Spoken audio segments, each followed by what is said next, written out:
నేరా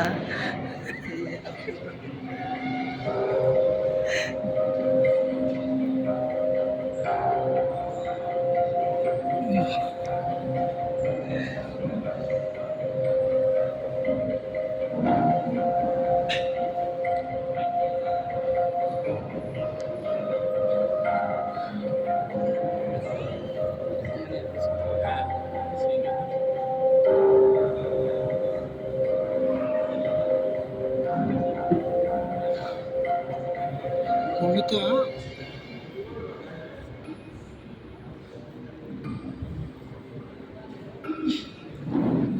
తర్వాత టీచర్ ప్రొఫెషన్లో ఉమెన్ ఎదుర్కొంటున్నటువంటి వివక్ష.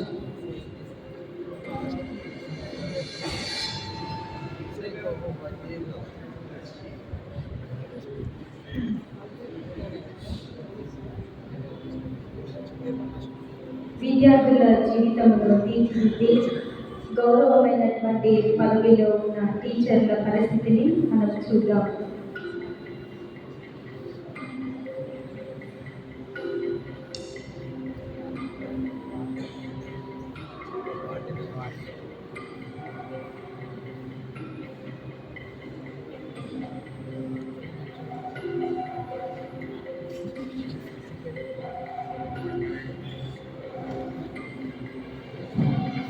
సమాజంలో ఉన్నటువంటి గౌరవాన్ని కూడా అధిగమించుకుంటూ ఉన్నతమైన స్థితి వరకు వెళ్ళి తమ జీవనోపాధిలో ఎంతగానో అభివృద్ధి చెందినటువంటి ఒక టీచర్ ఏడల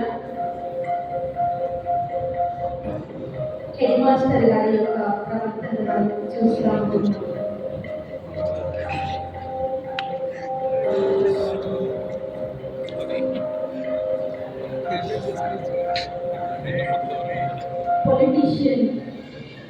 పొలిటికల్ రంగంలో స్త్రీలు ఎదుర్కొంటున్నటువంటి వివక్షను మనం చూద్దాం.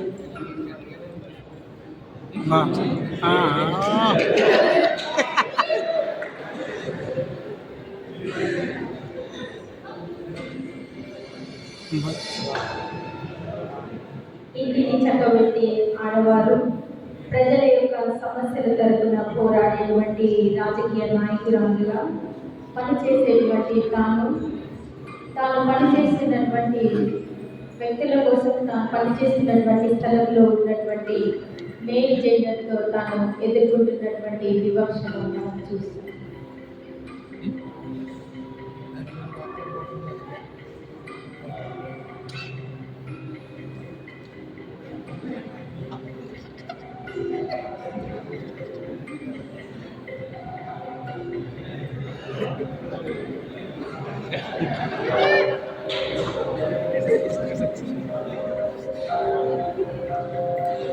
తనకి ఇవ్వబడినటువంటి బాధ్యతలను నీతియుక్తంగా నిర్వర్తిస్తున్నందులకై సీనియర్స్ నుండి ఎదుర్కొంటున్నటువంటి వివక్ష. నెక్స్ట్ లేడీ ఆఫీసర్గా ఎదుర్కొంటున్నటువంటి వివక్షను మనం చూస్తాం. తనకు ఇవ్వబడినటువంటి అధికారాన్ని వినియోగించేటప్పుడు తన యొక్క కార్యాలయంలో పై అధికారుల నుండి వస్తున్నటువంటి వివక్షను మనం చూస్తూ ఉంటున్నాం.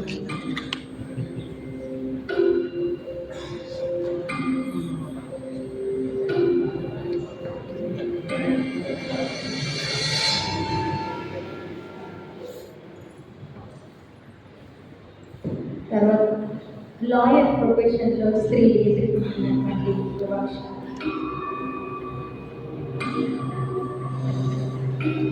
కోర్టులో తన తెలివితేటలతో కేసుని గెలిచే స్థితిలో ఆడవారు అనే చులకనగా మాట్లాడుతూ ఉంటారు. తోటి లాయర్ ప్రవర్తనను మనము చూస్తూ ఉంటున్నాము.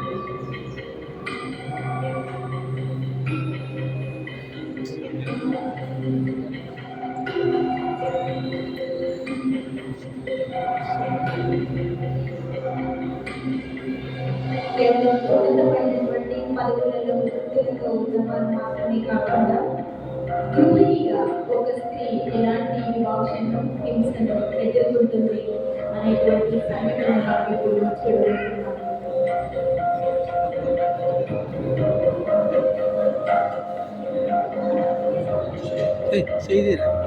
కుటుంబ వ్యవస్థలోని స్త్రీ పాత్ర అంటేనే మరి దౌర్భాగ్యమైనటువంటి పరిస్థితిని ఎదుర్కొంటుంది. అది ఏ విధంగా అంటే మనం ఇప్పుడు చూస్తాం. ఉదయం లేచినది మొదలుకొని పడుకునే వరకు అన్ని సదుపాయాలను తన యొక్క కుటుంబం కొరకు సమకూర్చి ఎంతో కష్టపడి పనిచేసినప్పటికీ కూడా తన యొక్క కష్టమును ఏమాత్రం లెక్కించకుండా ఎంతగానో తనని అవమానాలకు చేసినటువంటి భర్త, అదేవిధంగా తోటి స్త్రీ అని కూడా చూడకుండా తనని మానసికంగా శారీరకంగా గాయపరుస్తున్నటువంటి అత్త యొక్క ప్రవర్తన బట్టి స్త్రీలు ఎంతగానో